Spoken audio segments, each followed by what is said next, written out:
Welcome to Wizards of the Tower. Roleplay. Campaign Tales. Episode 10.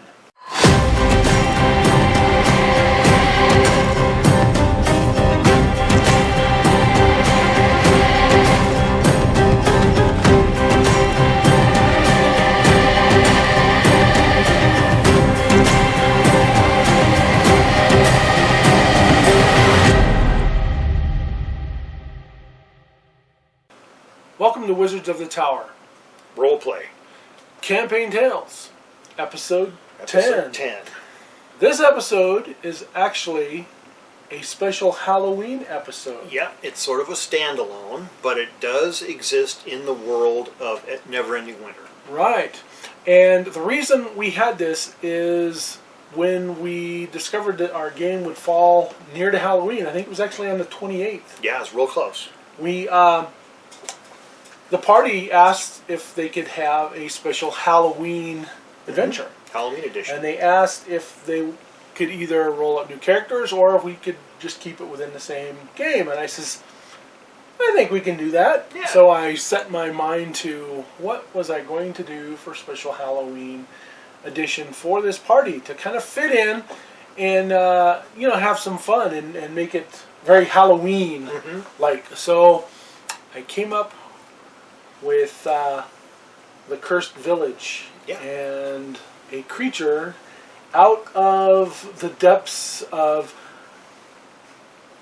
We'll explain in a little bit how I came up with it, but we won't tell you what it is yet. Yeah. So when last we were here, we were at the Giant's Thumb henge, Sugar Dump, hill henge. Remember, it was the one that just had the single stone sticking up. Where they had the giant. Yeah, and we examined the dolmen stone and the hill, but we can't find anything.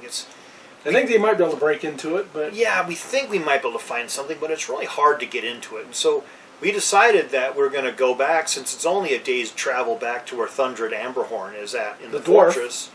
Being an aged dwarf, he probably has a lot of things like dungeon sense, dungeoneering, stonecraft, that sort of thing. We figure it's a chance to go back and, we'll take that chance, we'll go back and talk to him and see if he can, bring some insight. So, we decided to leave that day, but things don't really go the way we want it to. It's the 4th of Fanwith, and a huge blizzard comes up.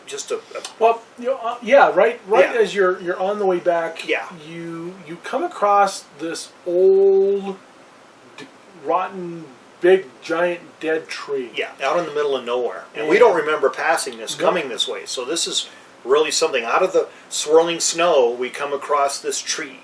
And the tree is huge with these big branches sticking out of it, but nothing alive on the tree. Yeah, it looks like a haunted tree in a way. But... And inside the tree, on the tree, are 10 bodies of males and females and even some children. Hanged. It's terrible. And feeding on these hanged bodies are 3 enormous black ravens that are cawing and pecking. And, it's something out of a nightmare. They're trying to figure out what's going on. Yep. Why are there 10 bodies hanging in this tree, hung, rotting, these 3 ravens picking? Well, of course, the ravens are trying to get food. Yeah. And the ravens, the party never quite picked up on it, but the ravens will say, "Beware, beware, beware." Beware, beware, beware. And we never listen to ravens, which is really strange in our group, but we probably should. So we try to do the right thing because we have a cleric of Morte with us. We cut the bodies down to construct a funeral pyre, and we're burning the bodies, and the weather gets worse, really, really worse. And we try to travel away from the tree, and each of us kind of gets separated from everybody else. It becomes such a blizzard that they can't see 5 feet in front of them. Yeah, it's cold, and they're all kind of ducking their eyes, and hiding their faces, and trying to trudge along to get back to safety because there's nothing out here. And each person, we determined by I believe it was initiative, how people would come across what they find, and they come across this walled village. And it's not something that should be there was there before. It wasn't there before when we came through. It just appeared. There. And they wander into these walls, and the walls are falling down, and they find a gate, and there's 2 doors, and one door is ready to fall off, and it's covered up with a big drift of snow, and one's kind of squeaking.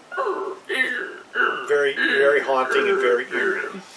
And each person crawls through the door, looking for shelter to try and stay warm, because they're starting to freeze to death. Yeah, it's really cold. And each person, as they come in, find a hut, and the hut, is kind of frightening. They see some things, each one of them, and basically they have to make their saving throw, and they see shapes that really aren't there, and they hear things that really aren't there, or are they? And as each person kind of goes their own way, they enter into an area random on their own. So they're all divided. Yeah. Each of us have separate encounters with undead type creatures. Whether or not it be wraiths, ghouls, ghosts, spirits, some kind of dark forces that each of us encounter. Now, Maud goes into a hut that's cold. It's cold. It's dark. It's standing, but it's cold and dark. The hearth has no heat or anything like that, and she's attacked by 2 shadows. 2 shadows, and they actually do -2 strength damage on her, which isn't permanent, but really limits what she's able to to do in combat. And she actually is able to fight them off, and ends up fleeing. Escaping. She flees from the hut, but then runs into another character who is experiencing an auditory and physical hallucination of a dead baby. Yeah, well, what had happened was each person had their own encounter. As Berger is moving through the village, he hears a child crying. Yeah. And Berger goes to investigate, and he finds this child sitting in the middle of the snow with basically nothing, crying, and Berger, it really hits upon his strings. He's a good character, and he can't let this child just freeze to death, so he picks up the child in a blanket and starts wrapping, and the child bites into him, and it's an undead. Yeah, undead child. But doesn't he have an encounter with his sister? Well, he ends up fleeing the child off and runs. Okay. And escapes this undead child that he's encountering. And you come across Rosari had been attacked. She'd gone into a hut and had faced this child, which was an undead child. I think it's called an attic child. It was a construct of toys. It was, yeah. It was things of the child that had been put together. Yeah. And was now the essence of this child, and it attacked it, and she'd killed it, and it had disintegrated into this mess of toys and child's things. So it was haunted by this undead child. I think you called it an attic child. Yeah, it might have been. I think it was an attic child. Yeah, it's a Pathfinder creature. It's a really strange undead creature. Right. Maddock, the witch, goes into a hut, and their encounter is actually 3 ghouls. And Maddock is almost killed and escapes. Barely escapes with his life. Fleeing. Barely. Flees away, runs. Right. That's a frightening encounter, because 3 ghouls, I mean, that's really difficult to battle. Especially somebody who's not a fighter. Yeah. And Brigid, I believe was either Wraith or Gas. I can't remember what it was, but she's holding her own when actually Frostwolf comes in and saves her. Yeah. He helps her defeat these monsters, and they go looking for everybody else. And Berger sees an image of his sister, his dead sister, which died when he was younger. Yeah. He was the older. And it's wrote in his character background that his sister had died, and he had actually encountered his sister one other time in one of the adventures. Yeah. And she will sometimes come forward to lead him places, and which will lead Berger into possibly wanting to expand his character into another character class, which we'll get into in a future campaign tales. But he sees his sister, and his sister leads him to a hut, which where he finds Maud. Yeah. We're seeking shelter in a larger communal hut, and we have a fire going and stuff like that in order to protect ourselves. And so the group slowly begins to coalesce around this. Right. And then Berger comes in, and of course we're all telling everybody what happened. Oh, you wouldn't believe what happened to me. You wouldn't believe what happened to me. You wouldn't believe what happened to me. Oh my goodness. Yeah. And we're telling these stories. And suddenly, out of nowhere, the door is flung open, and in comes what we named the Ulfdrauger. Yeah, an undead wolf warrior. Now, this, when I was coming up with this adventure, I started thinking what kind of monster I wanted. And this is an original monster that I created, and it's pretty potent. Yeah. And I started thinking, what if, and I took a little piece of Game of Thrones on this. Yeah. Not that I've ever read the books, but I have Yeah. seen the TV shows, and knowing what Tom has told me, how it was Robb Stark at the Red Wedding. Wedding. When they cut his head off, they sewed his direwolf's head on top of his body and paraded him around to ridicule him. And I thought, what if Robb Stark with the wolf head came back as a White Walker? Yeah. So I created this monster called the Ulfdrauger. Now, Ulf is Nordic or Viking for wolf, and Draugr is a ghost. Yeah, so it's the undead. wolf ghost. And this thing is a really super powerful undead. Yeah, it's a thing out of nightmares. It's big, it's strong, it's got rotten armor hanging off, and it's got a sword. The sword has multiple attacks. I mean, this thing is a powerful warrior. And it can bite you and multiple it can attacks, claw you and it's got cold damage and can claw you and bite you. And it's wreaking havoc on us. And it takes all of us working as a group to knock it down and finally chop it up. Finally kill it. But we don't really kill it. No. When they kill it and they knock it down, they're thinking, okay, that was tough.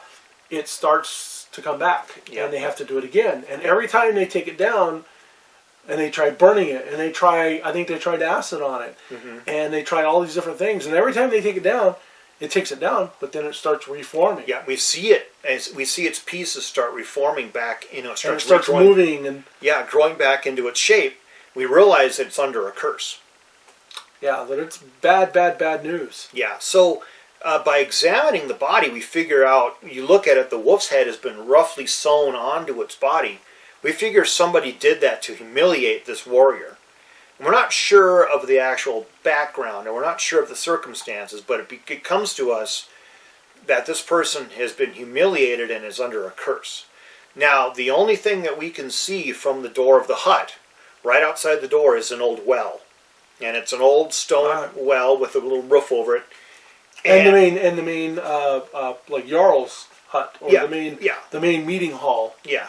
And so we see the well, and we figure that something is maybe, the well has some kind of significance, and we think that maybe its human head is in the well, maybe.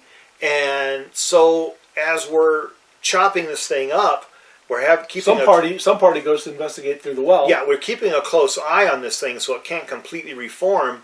But one or two party members go and they go down the well. And inside the well, they find ice, and they chop through the ice, and they manage.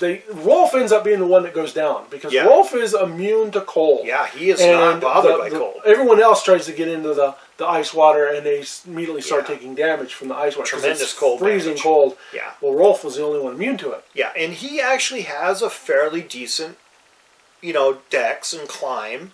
Despite the fact that he's always kind of hunched over his spear and stuff, he's actually fairly dexterous.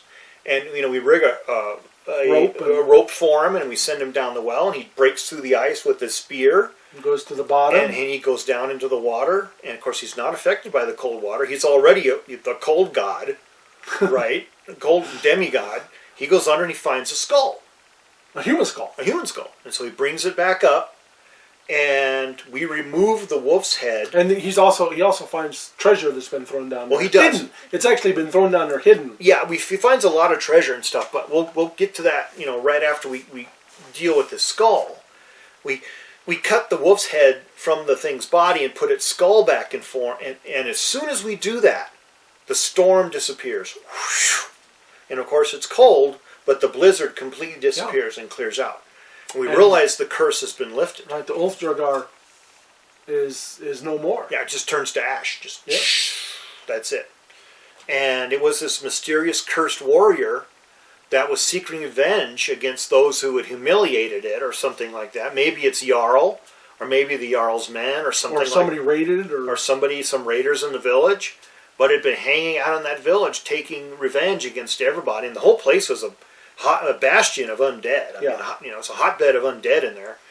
And it ended the curse of the dead. It ended the curse of the undead, and the place clears out. But the village slowly begins to disappear. Now, in this time that we're working on it, Rolf goes back down the well and begins pulling magical items up out of the well. Right. And there's a lot of magical weapons, and there's a lot of magical armor, and there's also some treasure and stuff inside it. We barely get it all out of there before the whole place just disappears, and it's gone. Yeah. Now, Rosari actually takes the Ulfdrauger's sword.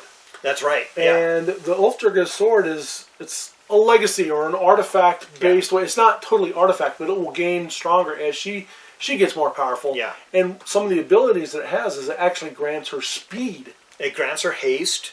Well, it's not haste, it's speed. It's speed? Okay. It's speed. I wrote down that it granted her haste. It's actually speed. Okay. I think I actually misinterpreted it as haste, but it's actually speed, and I told her later it was speed. Grants her speed and a few other things. It's Tom's got his journal here. Yeah. It's a longsword plus 2 wounding longsword. Legendary, and I wrote haste twice a day. Yeah, it's actually speed twice a day. Okay. Is what it actually does. So it does 1 point of bleed damage per each hit. And those bleed damage hits stack consecutively upon each other. Yeah. So every time you take a hit, it does 1 more point of bleed damage. Yeah, that's why this thing was just annihilating. Yeah, it was the party, just going through. I mean, Frostwolf was almost dead. Rosari was almost dead. It was terrible. Ursa was almost dead. I mean, the party was. They were barely keeping alive and retreating. Kind of going forth and fighting it and pulling back and healing and going back forth again. And it was just there with its glowing red eyes, hacking away at people, multiple attacks. Now, I actually made an image of the creature on a program called Midjourney. Yeah, it looks great. Midjourney. And I'll post it. I'll be posting it up here. Yeah, it's fantastic. The Ulfdrauger. There's a bunch of different ones that I had for it, but there was one in particular. When I showed the party, they were just like, wow, that is really cool. Yeah, it looks because great. You had this wolf-headed warrior and so we also get armor plus 2 restful, which means actually Frostwolf took that. Yeah, he took that, which means of course you can sleep in your armor, and he only needs 2 hours of sleep. He only needs 2 hours of sleep, so he can sleep in his armor. He's not fatigued. We get a plus 2 armband of natural armor, which is good. Yeah. We get a fur capelet, which is basically a hood and like a little cape part over your shoulders, plus 2 cold resistance. Mm-hmm. Very good. Boots of Elvenkind. Everyone wants to have boots of Elvenkind, okay? And Berger takes. Yeah, Berger takes boots of Elvenkind. You want to give it to your rogue or your scout or whatever. And boots of Elvenkind is the kind of thing that people always want because it gives you certain advantages with travel. They are elven boots. They're made by the elves. Yep. And so we get a plus 1 leather armor. We get a plus 1 short sword. Plus Which Berger takes as well. Plus 1 spear. Plus 1 dagger. And this is the great part. This is what Maud gets. Maud gets a plus 1 composite longbow strength plus 2. So because she's strong enough, she's able to use it, and it really boosts her attack. Yeah. It's a plus 1 composite longbow, magical, and so it really boosts her attack, and so she becomes a really deadly ranged warrior. Right. Now, up to this point in the campaign, the party hasn't been getting much magic. No. Not much magic at all, and I felt like it was Halloween, trick or treat. Yeah. Here's your treats. Here's your grab bag. Here's your grab bag. Yeah. And it was kind of a reward. It's not that they're going to be getting much more as they go. Yeah. So this was kind of their reward to kind of help give them and boost them what they might need for their long journey or for what they're facing. Yeah. So we got some gold coins, which was really good. They managed to scoop up some gold coins. And this is what's really cool, is for the combat and going through the adventure, we got 1,500 XP. But because we broke the curse, Delaney gave all of us another additional 1,000 XP. So we actually ended up getting 2,500 XP. Right. And some of us leveled because of that. And I got to tell you, that's very satisfying, especially in a in a game where you figure out, you do kind of an investigation, and it's kind of a mystery. Who is this warrior? Why is this warrior like this? Why is this warrior cursed? Can we break the curse? Can we figure out how to break the curse on this warrior and this village and restore normalcy to the world? That's what's so great about Delaney's campaigns, is there's these mysteries in there that need to be solved. This isn't the thing where you just walk through hack and slash and keep walking. Grab a few magic items. It's like, whatever, yeah, let's go to the next village and get drunk, whatever. No, there's a mystery to this. There's a story that is complex and needs to be addressed, and that's why it worked out that way. And that is what is absolutely so satisfying about campaigning in these campaigns, is adventuring in these campaigns, is because there's always these elements of mystery and stories and problem solving that ends up working out. Yeah, I had about 2 weeks to come up with this. In between working my regular 7 to 3:30 job and the other things I've got to do in life, coming up with this and putting it all together and writing down what parts I needed to write down and what I wanted to transpire and actually designing something in Tailspire, so that way I could give an image. There's an image that I had for the party that they're standing in front of this tree with bodies hanging from it and ravens hanging on it. And I'll throw an image of it. It's something out of a horror movie, I swear. And the village itself, and there's sound, there's music going off in the background. Yeah. So it was a real fun adventure, and I know everybody really enjoyed it. Yeah. Even though everyone almost died, they survived, and they broke the curse, and it was quite fun. And coming up with a new creature that Tom was the one that dubbed it the Ulfdrauger, because it was part wolf and ghost. Yeah. That's the really fun thing is it's Halloween. It's getting close to Halloween or Samhain, whichever you want to call it. And, there's an element of horror. There's undead. Yeah. There's ghosts. There's ghouls. There's shades. There's separating undead. Everybody to take them out of their element. Everybody was separated because we couldn't fight as a team. Yeah, it just shows that you really need a party. You do. When the party gets separated like that, you are very vulnerable. And luckily, a lot of us who took, ability damage or strength damage or whatever, once the curse was broken, your ability and your strength came back, luckily. But what can happen, of course, like that is encounters, and we'll find out about this later. Encounters with certain kind of undead can be very draining and very deadly almost immediately. And so each of us had an encounter with some kind of undead, or in Berger's case, a ghost of his past, which kind of rattled him. But then we were confronted with the Ulfdrauger and had to fight that warrior, and then finally, as a reward, we were given some magic items, which was nice. It wasn't 30,000 gold pieces or whatever, but it was some good armor, some good weapons, some legacy weapons, and everything like that works out pretty good. And those are good rewards. At the party this time is about 5th level, and like I said, they haven't gotten a whole lot of magic or even a whole lot of treasure, because treasure is not a big thing to the Wildlanders. They barter with skins and what gold that they might have come across, or weapons. There's not a lot of gold, but you're counted rich if you got 30 gold pieces, truly. And it was fun, with creating the Ulfdrauger. Like I said, it was something out of. I started thinking once again that what if Robb Stark with the wolf head from the Red Wedding had been cursed by a White Walker and had risen. Yeah. So now. I'll go on my little Game of Thrones rant here just for a few minutes. Hopefully Delaney will indulge me. As we all know, those of us who have read the books, at the Red Wedding, Robb Stark's mother, ends up being killed, and they throw her in the river. However, she is revived by one of the priests, and she's brought back, and she becomes Lady Stoneheart. And Lady Stoneheart then begins to seek vengeance upon any Lannisters or anybody else who is fighting, on the opposite side of the army. And it's one of the most interesting parts of the book that was never addressed in the show.